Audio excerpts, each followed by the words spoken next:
Vamos a ver si sale una charla acerca de la puja entre Roma y Constantinopla en el sentido religioso y el caso de Bulgaria. Así que, digamos para empezar que el cristianismo ha estado históricamente dividido entre Roma y Constantinopla, ya que las dos comunidades religiosas disputaron siempre acerca de muchos asuntos. Por ejemplo, la superioridad de la lengua, la antigüedad de la sede, la ciencia, las costumbres, etc. La ortodoxia griega llevó durante mucho tiempo la ventaja, porque con razón se jactaba de ser maestra de los latinos y de haberle enseñado todo lo que sabían. Eran los griegos, ¿no? Los evangelios se escribieron en griego y no hay en ellos ni un dogma, ni un rito, ni un misterio, ni un uso que no tenga origen griego, desde la palabra bautismo hasta la palabra Eucaristía, por ejemplo. Ahora bien, antes del cisma del año 1054, que separó definitivamente a los papas de los patriarcas, se produjeron distintos hechos que llevaron a esa situación de ruptura. Discutían por cualquier cosa en los concilios. Discutían, por ejemplo, por la permisividad de comer huevos y queso durante la Cuaresma. Los de Constantinopla se indignaban porque el Papa se hacía afeitar la barba y cosas por el estilo.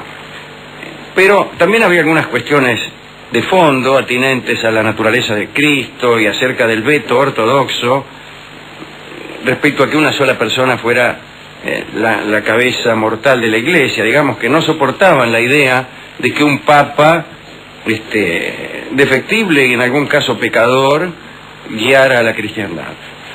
Una de esas disputas tuvo que ver con el destino de Bulgaria. Parece que el rey de Bulgaria no sabía si elegir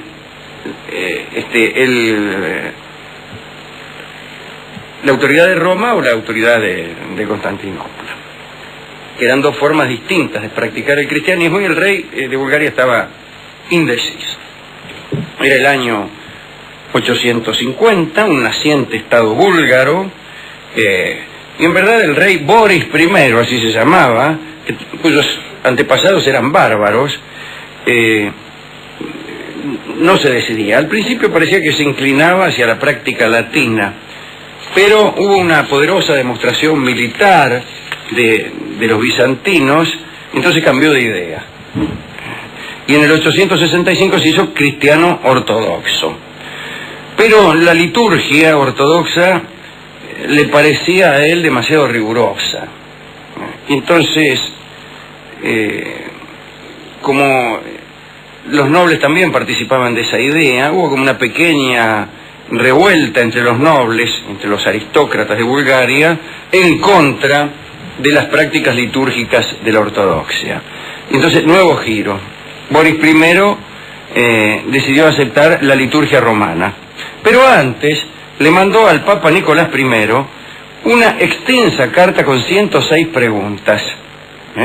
Allí, curiosamente, Boris no se refirió a cuestiones teológicas. Le preocupaba la conducta y no la creencia. Quería saber si en Roma se podía ser un poco más feliz que con la ortodoxia bizantina.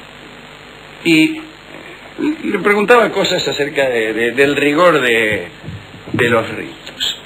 El Papa Nicolás I se sintió primero muy complacido, despachó a Bulgaria 2 obispos, respondió a todas las preguntas, tenía la intención de ganarse el favor de aquellos territorios. Las preguntas eran de este orden: ¿cuántas veces se debía ayunar? ¿Si el sexo era permisible los domingos? ¿Qué animales podía comer un cristiano latino? ¿Si las mujeres debían cubrirse el melón? ¿Qué debía hacerse cuando una campaña militar coincidía con la Cuaresma? ¿Cómo podían cumplir los soldados con sus deberes religiosos sin importunar sus secciones militares? ¿Si la caridad cristiana era incompatible con el castigo impuesto a los asesinos, etcétera? El Papa adoptaba el criterio general de atemperar la justicia con la compasión. Y en cuanto a los asuntos sensuales, no prohibía nada, pero aconsejaba prudencia. Boris también deseó saber qué pensaba Nicolás I de las costumbres búlgaras que habían prohibido los ortodoxos, ¿no? Preguntó si estaba bien usar como estandarte la cola de un caballo, si estaba bien pedir augurios, realizar encantamientos, tomar juramento sobre una espada, y el Papa ahí fue más riguroso. No, dijo, escúcheme, no es correcto todo esto, aquí no están permitidos los hechizos, y Boris siguió preguntando, ¿no? Le contó al Papa que en sus tierras usaban piedras milagrosas, amuletos para protegerse contra la enfermedad, y que incluso rendían culto a los antepasados. Y Nicolás I le dijo que todo eso estaba mal, que ningún asunto mágico era permitido en la Iglesia latina, y que los búlgaros ya no debían rezar por los antepasados, cuanti más si habían fallecido como paganos. A todo esto seguían llegando a Bulgaria más emisarios del Papa. Pero como a Boris las respuestas de Nicolás no le iban gustando, los hizo echar a todos. Y también echó a los ortodoxos. Y aquella lucha por el alma de Bulgaria envenenó todavía más las relaciones entre las dos partes, es decir, entre los patriarcas de Constantinopla y el Papa de Roma. Los expulsados de Bulgaria se juntaron en un concilio y empezó toda una disputa de carácter jurisdiccional, basada en las fronteras provinciales, que en otro tiempo habían sido parte del sistema romano de gobierno, bueno, un lío. Finalmente, Boris I fue lentamente abriendo su reino a los ortodoxos. El papado acusó a los griegos de utilizar el soborno para conquistar a los búlgaros. Tal vez existió algo de eso, pero algunos eruditos dicen que lo que decidió a los búlgaros fue una cuestión lingüística. Tuvo que ver con el permiso para emplear la lengua vernácula en los servicios religiosos y en los escritos sagrados. Los griegos ortodoxos se mostraron en eso mucho más flexibles que los latinos. Dicen que los gobiernos francos de esos tiempos, en su búsqueda de unidad, y fueron enérgicos latinistas, arguyeron que el hebreo y el griego apenas podían ser permisibles en el servicio divino. Casi todos los papas después de Juan VIII habían prohibido el uso de lenguas locales. Y así la Iglesia occidental se encerró en el mundo del latín, del cual emergió solo en el siglo XX. Y de ese modo perdió a casi toda la región eslava, seducida por oraciones y por textos que podían comprender, ¿no? Saben ustedes que el gobierno bizantino, digo el de Constantinopla, tenía una tradición de diplomacia multilingüe y empleaba incluso a un gran número de lingüistas en su servicio civil. En la década del 860, Miguel III eligió para una misión ante los eslavos a dos hermanos, Metodio y Constantino, que después se llamó Cirilo. Se convirtió en monje y se llamó Cirilo. Y este Cirilo inventó en menos de un año una forma de eslavo escrito, de modo que cuando fue a su misión en el año 863, junto con el hermano, llevó unas selecciones de los evangelios previamente traducidas. Y nacieron de ahí dos formas de escritura. Una se llama gaglolítica y la otra se llama cirílica. La cirílica es nada menos que la que usan hoy los rusos. El alfabeto ruso proviene de allí, de Bizancio, y de este muchacho Constantino que se hizo llamar después Cirilo.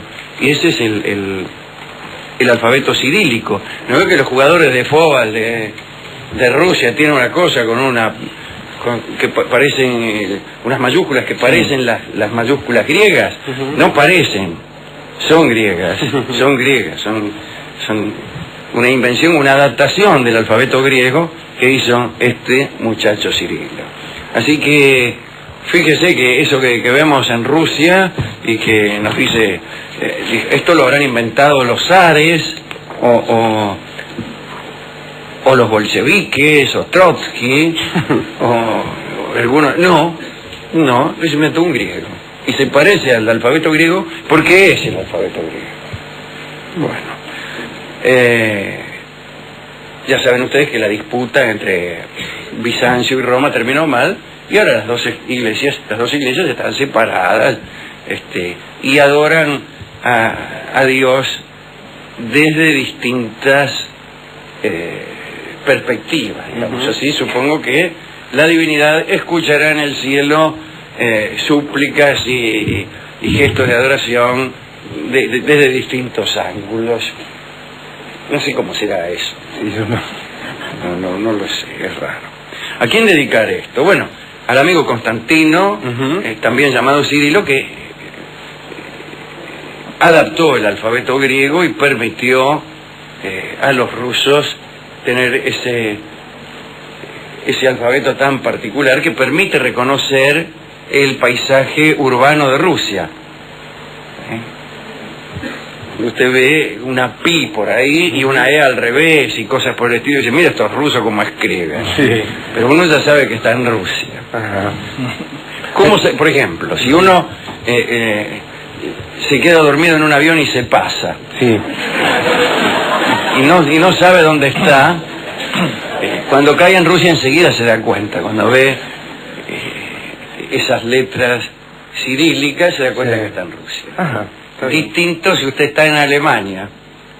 En Alemania también, por el exceso de diéresis.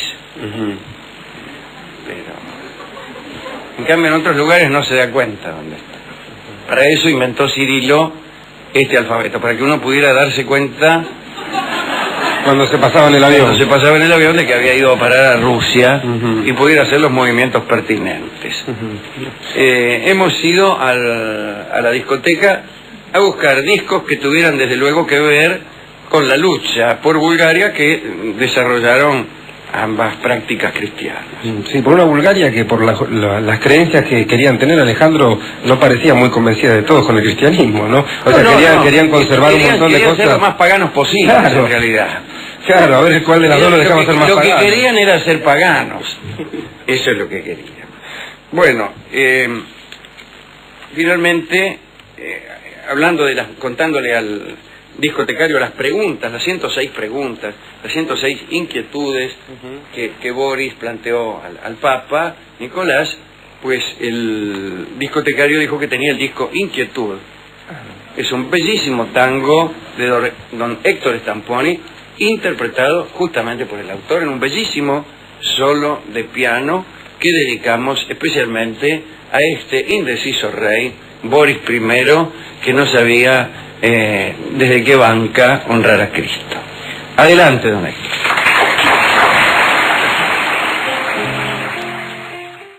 Vamos a ver si sale una charla acerca de la puja entre Roma y Constantinopla en el sentido religioso y el caso de Bulgaria. Así que, digamos para empezar que el cristianismo ha estado históricamente dividido entre Roma y Constantinopla, ya que las dos comunidades religiosas y cosas por el estilo.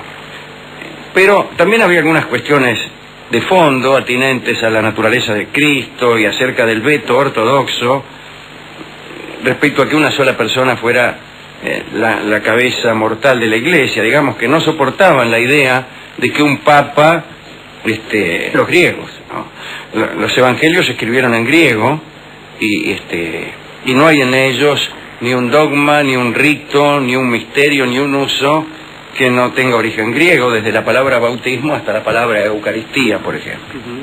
Ahora bien, antes del cisma del año 1054, que separó definitivamente a los papas de los patriarcas, se produjeron distintos hechos que llevaron a esa situación de ruptura. Discutían por cualquier cosa en los concilios. Discutían, por ejemplo, por la permisividad de comer huevos y queso durante la Cuaresma. Los de Constantinopla se indignaban porque el Papa se hacía afeitar la barba. Disputaron siempre acerca de muchos asuntos, por ejemplo, la superioridad de la lengua, la antigüedad de la sede, la ciencia, las costumbres, etc. La ortodoxia griega llevó durante mucho tiempo la ventaja porque con razón se jactaba de ser maestra de los latinos y de haberle enseñado todo lo que sabía.